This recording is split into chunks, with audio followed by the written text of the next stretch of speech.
I don't know why JP Bays decided to sign the bout agreement for this fight, but he's going to be taking on Montel Jackson at 135 pounds. And Matt, that doesn't really do this one justice, but for Bays, he made his debut in his, I would say, natural weight class, his supposed weight class, 125 pounds against Bruno Silva, and he gets starched. And we had high hopes for Bays in that fight, and I think it's only fair that we throw it on back to a 15-minute card breaks rookie review. And if you haven't checked out our second channel, you should, because we have a lot of fun and we talk about other sports, but it gives us an opportunity to look back at maybe the promise, the hopes, the dreams that we had for certain fighters. Let's throw it on back to the rookie review for JP Bays.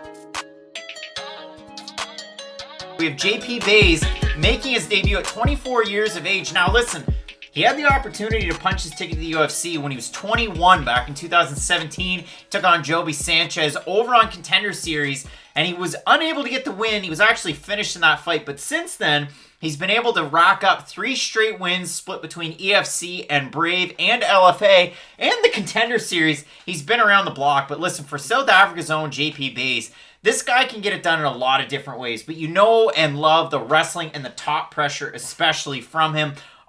Plenty finishes, and that's the thing that you like. I mean, his last win, guillotine choke, referee stoppage, ground and pound finishes, mounted guillotine choke. When he fought Gamzat Magomedov, a little bit of a DQ, wasn't supposed to elbow him when he was down. It is what it is, but he ends up picking up a win where he was in a bit of a compromised position. This is one of those dangerous fights to predict because everything tells you that JP Bays should win this fight. It really does, because he's the better wrestler, he's the younger fighter, he's the more hyped up prospect. He's been doing well since the first time we saw him on Contender Series, and this is one of those classic fights where you think, oh, Bays is going to go in there and just dominate Silva. But when you actually look at who Bruno Silva's fought and how he's done in those fights, it's not like he's been completely counted out in either one of them. Bays may be able to replicate some of that success. He's got really good takedowns in the clinch, but one thing that Bays is really good at is doing takedowns in the center of the cage. He's got really good cage control, and he's great at keeping his opponent from getting their back up to the cage to then try to wall walk up. He does have great control, and that's the thing for Bruno Silva. In all of his fights, he is going to get tired, and it just kind of depends at what point in the fight he will. So if Bays can really make him work early, I think it's going to look good for JP. All right, Matt, so Bays comes into the UFC.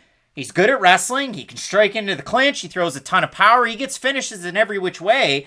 And then he goes in there against Bruno Silva, and it was bad. It was bad. It did not go well. What were your takeaways from that fight? The problem is that JP Bays looked like such a dominant wrestler outside the UFC, and when he did finally make the transition over to the UFC, you kind of assumed that the wrestling would also make the transition, or you thought that the dominance that he at least displayed outside the UFC would at least somewhat translate, but it just didn't against Bruno Silva. And listen, Bruno's a tough fight, don't get me wrong, but I don't ever look at Bruno Silva as one of those guys who's so far out there that a UFC guy making his debut can't beat him. And the issue for Bays was that I think you got to put respect on his name now. You do a little bit, but the problem is that you talked about striking into the clinch. Bays didn't really show that ability much at all, and he just was eating damage the whole time he was doing it. Again, Marvin Vittori's name is about to get brought up. We're 30 seconds into this prediction video. It might be a record, but how many times does Marvin Vittori get knocked out going for takedowns? None. Because you know what he's really good at doing. He throws some good boxing combinations. Nothing wild. Nothing that's going to blow your hair back. But it is effective. And that's what matters at the end of the day. JP Bays doesn't have the most effective strikes into the clinch. And you're fighting Montel Jackson. And listen, Montel Jackson, he's a good grappler. He's got great jiu-jitsu. But he's got big power in his hands. We were looking at UFC Stats website. He has 6 knockdowns in the bantamweight division.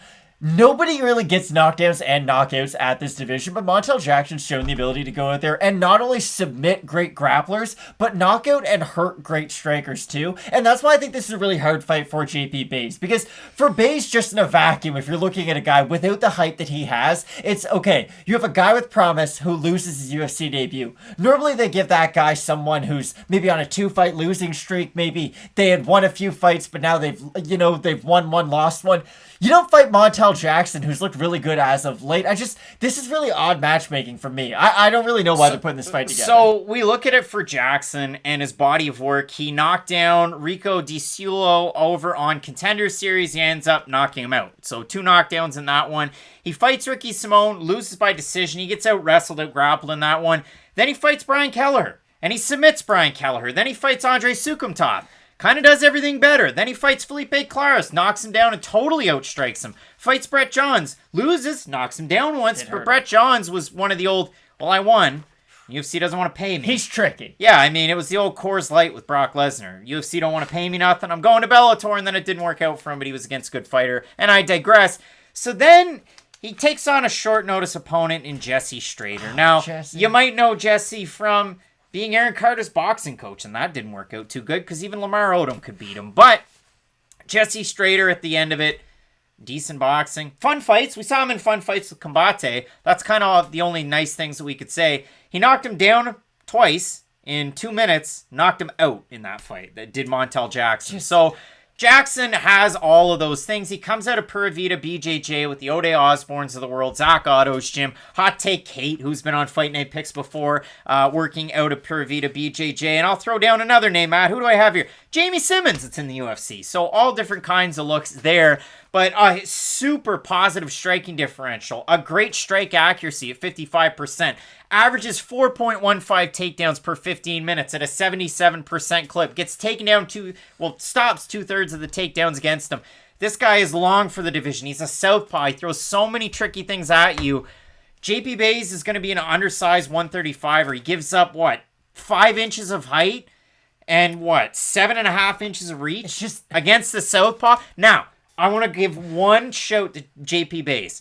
Cheyenne looked really good after going from Fortis over to Extreme Couture. JP's been at Extreme Couture for that amount of time. You're only going to train with guys that are going to help you box into the clinch, that are going to accentuate the skills and the facets of your game that are already net positive. So I think for Bays, that's a huge success, and I think we're going to see that kind of play out in his next number of fights, whether it's Eric Nixick or whoever that is coaching him over there can really put together a good game plan. This is just such a bad fight stylistically for him. This is the comp. Montel Jackson reminds me a little bit of Daniel Rodriguez at this weight division. Now, I don't think he has the same level of volume that Daniel Rodriguez has, but I do think that there is some similarities in their games. You wouldn't give a UFC newcomer Daniel Rodriguez. They did. His name was Preston Porter. Preston Parsons. Preston Parsons is the man's name. Preston Parsons. And it didn't go well at all. And JP Bays is basically a UFC newcomer. I know he's got the one fight, but still, he is very, very green in his career. I just think this is a really bad fight for him, and I do see Montel Jackson walking away being the winner. Matt, the odds makers, they agree. The odds for this one open a -600 for Montel Jackson. He's roughly a -559. Somebody put a lot of money on Bays at one point, and then it blips back down. Bays open a +400, +401. That's what Best Fight Odds has for this one. Over on Tapology, 875 total votes, 90% going with Jackson to win, 72% by knockout. For the 10% that have Bays, 32% by decision, 20% by submission, 34% by knockout. Listen, anybody can land a good punch, and maybe he can knock him out in this one. I think Montel Jackson wins this fight fairly handily. Yeah, I agree 100%. Both of us going with the huge favorite. Everybody's going to razz us out over in the comments section, but you let us know. Do you have Jackson here? Are you going with JP Bays to get his first UFC win? Maybe you're feeling fiery. Maybe you're feeling lucky. Maybe you know something we don't know. We want to hear from you down below. Did that rhyme? Yes, it did, Matt. In the main event, we have Anthony Lionheart-Smith taking on Ryan Spann. 15 total fights on this card. You're not going to want to miss it, so keep it locked in with Fight Night Picks. As we always say, let's get into it.